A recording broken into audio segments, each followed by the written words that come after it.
ಅದರಲ್ಲೂ ಪ್ರಮುಖವಾಗಿ ರಾಷ್ಟ್ರ ರಾಜಧಾನಿ ನವದೆಹಲಿಯಲ್ಲಿ ಮತ್ತೊಮ್ಮೆ ಸ್ತ್ರೀ ಶಕ್ತಿಯ ಪ್ರದರ್ಶನ.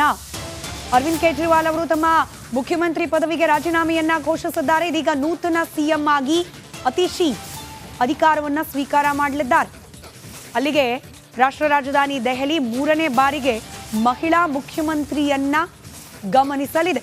ಹಿಂದೆ ಶೀಲಾ ದೀಕ್ಷಿತ್, ಅರವಿಂದ್ ಕೇಜ್ರಿವಾಲ್ ಅವರಿಗಿಂತ ಮುಂಚೆ ಶೀಲಾ ದೀಕ್ಷಿತ್ ಅವರಾಗಿದ್ರು. ಅದಕ್ಕಿಂತ ಹಿಂದೆ ಸುಷ್ಮಾ ಸ್ವರಾಜ್ ಅವರು. ಇದೀಗ ಅತಿಶಿ ಅವರಿಗೆ ದೆಹಲಿಯ ಮುಖ್ಯಮಂತ್ರಿ ಗಾದಿ ಒಲಿದು ಬಂದಿದೆ.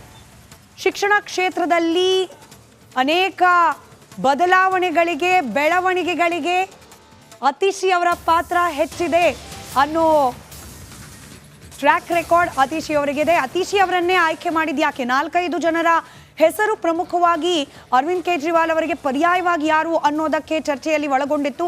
ಆದರೆ ಎಲ್ಲರನ್ನ ಹೊರತುಪಡಿಸಿ ಅತಿಶಿ ಅವರನ್ನೇ ಆಯ್ಕೆ ಮಾಡಿದ ಯಾಕೆ ಅನ್ನೋದಕ್ಕೆ ಸಂಬಂಧಪಟ್ಟ ಒಂದಷ್ಟು ಅಂಶಗಳನ್ನು ಗಮನಿಸ್ತಾ ಹೋಗೋಣ ವಿತ್ ಗ್ರಾಫಿಕ್ಸ್. ಅತಿಶಿ ಅವರ ಆಯ್ಕೆ ಯಾಕಾಯಿತು ಅನ್ನೋದಕ್ಕೆ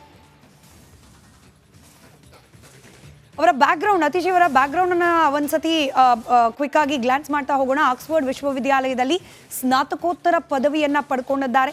ದೆಹಲಿಯ ಕಾಲ್ಜಿ ಕ್ಷೇತ್ರದ ಶಾಸಕಿ ಅತಿಶಿ ಅವರು. ಇನ್ನು ಶಿಕ್ಷಣ ಇಲಾಖೆ, ಲೋಕೋಪಯೋಗಿ ಇಲಾಖೆ, ಪ್ರವಾಸೋದ್ಯಮ ಇಲಾಖೆಯಲ್ಲಿ ತಮಗೆ ಸಿಕ್ಕ ಅಧಿಕಾರದ ಅವಧಿಯಲ್ಲಿ ಹಾಗೆ ತಮಗೆ ಸಿಕ್ಕ ಜವಾಬ್ದಾರಿಯನ್ನು ಅತ್ಯಂತ ಸ್ಪಷ್ಟವಾಗಿ, ನಿಖರವಾಗಿ ಹಾಗೆ ಪರಿಣಾಮಕಾರಿಯಾಗಿ ನಿಭಾಯಿಸಿದ್ದಾರೆ ಅನ್ನೋದು ಅತಿಶಿ ಅವರಿಗಿರುವ ಟ್ರ್ಯಾಕ್ ರೆಕಾರ್ಡ್ ದೆಹಲಿ ಶಿಕ್ಷಣ ಕ್ಷೇತ್ರದಲ್ಲಿ. ಇನ್ಫ್ಯಾಕ್ಟ್ ಯಾವಾಗ ಕರ್ನಾಟಕದಲ್ಲಿ, ಅದರಲ್ಲೂ ವಿಶೇಷವಾಗಿ ಬೆಂಗಳೂರಿನಲ್ಲಿ ಈ ಪ್ರೈವೇಟ್ ಸ್ಕೂಲ್ಗಳ, ಖಾಸಗಿ ಶಾಲೆಗಳ ಫೀಸ್ಗೆ ಕಡಿವಾಣ ಹಾಕಬೇಕು ಅಂತ ಚರ್ಚೆಗಳು ಬರುತ್ತೆ, ಆಗೆಲ್ಲವೂ ಕೂಡ ದೆಹಲಿಯ ಶಿಕ್ಷಣ ಕ್ಷೇತ್ರದ ಉದಾಹರಣೆಯನ್ನು ಕೊಡಲಾಗತ್ತೆ.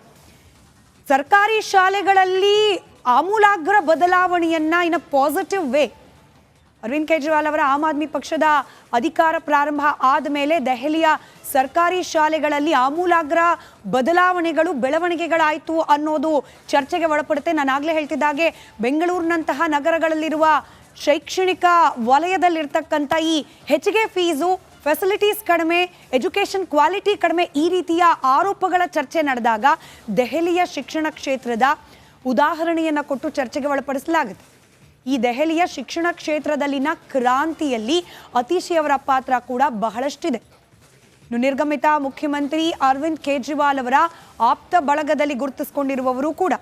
ಹೆಚ್ಚಿಗೆ ಸಮಯ ಇಲ್ಲ ಮುಖ್ಯಮಂತ್ರಿಯಾಗಿ ಮುಂದುವರಿಯಲಿಕ್ಕೆ. 4 ತಿಂಗಳಲ್ಲಿ ಚುನಾವಣೆ ನಡೆಯೋದಿದೆ, ಹೀಗಾಗಿ ಬದಲಾವಣೆ ಆಗುತ್ತೆ. ಆದರೆ ಈ ಗ್ಯಾಪ್ನ ಫಿಲ್ ಮಾಡಲಿಕ್ಕೆ ಅರವಿಂದ್ ಕೇಜ್ರಿವಾಲ್ ಅವರ ಆಪ್ತ ಬಳಗದಲ್ಲೇ ಯಾರನ್ನಾದರೂ ಆಯ್ಕೆ ಮಾಡ್ತಾರೆ ಅನ್ನೋದು ಒಂದು ರೀತಿಯಲ್ಲಿ ಓಪನ್ ಸೀಕ್ರೆಟ್ ಆಗಿತ್ತು. ಹೀಗಾಗಿ ಅತಿಶಿ ಅವರ ಆಯ್ಕೆ ಆ ಕಾರಣದಿಂದಲೂ ಕೂಡ ಅರವಿಂದ್ ಕೇಜ್ರಿವಾಲ್ ಅವರಿಗೆ ಆಪ್ತೆ ಅನ್ನೋ ಕಾರಣಕ್ಕೂ ಕೂಡ ಆಗಿದೆ ಅನ್ನೋ ಚರ್ಚೆ ಇದೆ. ಮನೀಶ್ ಸಿಸೋಡಿಯಾ ನಂತರದಲ್ಲಿ ಗುರುತಿಸಿಕೊಂಡಿರುವ ನಾಯಕಿ ಹೈರಾರ್ಕಿ ಅಂತ ನೋಡೋದಾದ್ರೆ, ಪಾರ್ಟಿಯಲ್ಲಿ ಮೋಸ್ಟ್ ಪವರ್ಫುಲ್ ಅಂತ ಹೇಳಿ ನಾವು ಲೆಕ್ಕ ಹಾಕ್ತಾ ಹೋಗೋದಾದ್ರೆ ಅತಿಶಿ ಅವರ ಪ್ರಾಬಲ್ಯ ಕೂಡ ಪಕ್ಷದಲ್ಲಿ ಇದ್ದೇ ಇದೆ.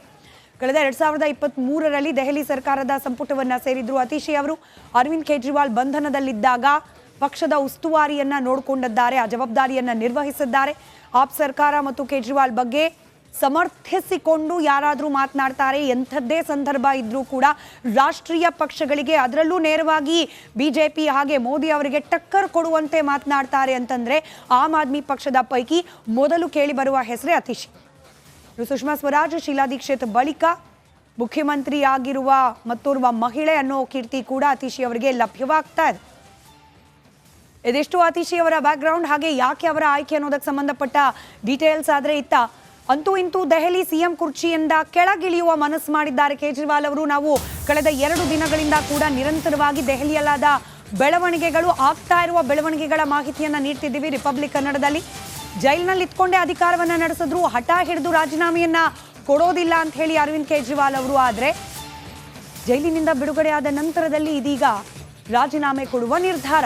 ಕೆಲವೇ ಕ್ಷಣಗಳಲ್ಲಿ ಲೆಫ್ಟಿನೆಂಟ್ ಗವರ್ನರ್ ಅವರನ್ನ ಭೇಟಿ ಮಾಡಿ ತಮ್ಮ ಮುಖ್ಯಮಂತ್ರಿ ಸ್ಥಾನಕ್ಕೆ ಅಧಿಕೃತವಾಗಿ ರಾಜೀನಾಮೆಯನ್ನು ಸಲ್ಲಿಸಲಿದ್ದಾರೆ ಅರವಿಂದ್ ಕೇಜ್ರಿವಾಲ್. Governor V K. ಸಕ್ಸೇನಾ ಅವರಿಗೆ ರಾಜೀನಾಮೆಯನ್ನ ಸಲ್ಲಿಕೆ ಮಾಡಲಿದ್ದಾರೆ. ಅದ ನಂತರದಲ್ಲಿ ಅತಿಶಿ ಅವರು ಮುಖ್ಯಮಂತ್ರಿಯಾಗಿ ಪದಗ್ರಹಣವನ್ನ ಮಾಡಲಿದ್ದಾರೆ. ಇಂಟ್ರೆಸ್ಟಿಂಗ್ ಅನ್ನೋ ರೀತಿಯ ಬೆಳವಣಿಗೆ ಮತ್ತೊಂದೇನಿದೆ ಅಂತಂದ್ರೆ, ರಾಷ್ಟ್ರೀಯ ಮಟ್ಟದಲ್ಲಿ ಇವತ್ತು ಕೇಂದ್ರದಲ್ಲಿ ಬಿಜೆಪಿ 3.0 ಮೂರನೇ ಅವಧಿಗೆ ಬಿಜೆಪಿ ನೇತೃತ್ವದ ಸರ್ಕಾರ ಅಧಿಕಾರಕ್ಕೆ ಏರಿ ಇವತ್ತಿಗೆ 100ನೇ ದಿನ. ಇದರ ಜೊತೆಯಲ್ಲೇ ಪ್ರಧಾನಿ ನರೇಂದ್ರ ಮೋದಿ ಅವರ 74ನೇ ಜನ್ಮದಿನ. ಇವತ್ತೇನೆ ಅರವಿಂದ್ ಕೇಜ್ರಿವಾಲ್ ಅವರು ರಾಜೀನಾಮೆ ಕೊಡ್ತಿರೋದು ಈ ಎರಡೂ ವಿಚಾರಗಳನ್ನ ಗಮನದಲ್ಲಿಟ್ಕೊಂಡ ಅನ್ನೋ ಸಣ್ಣ ಕುತೂಹಲ ಇದ್ದೇ ಇದೆ.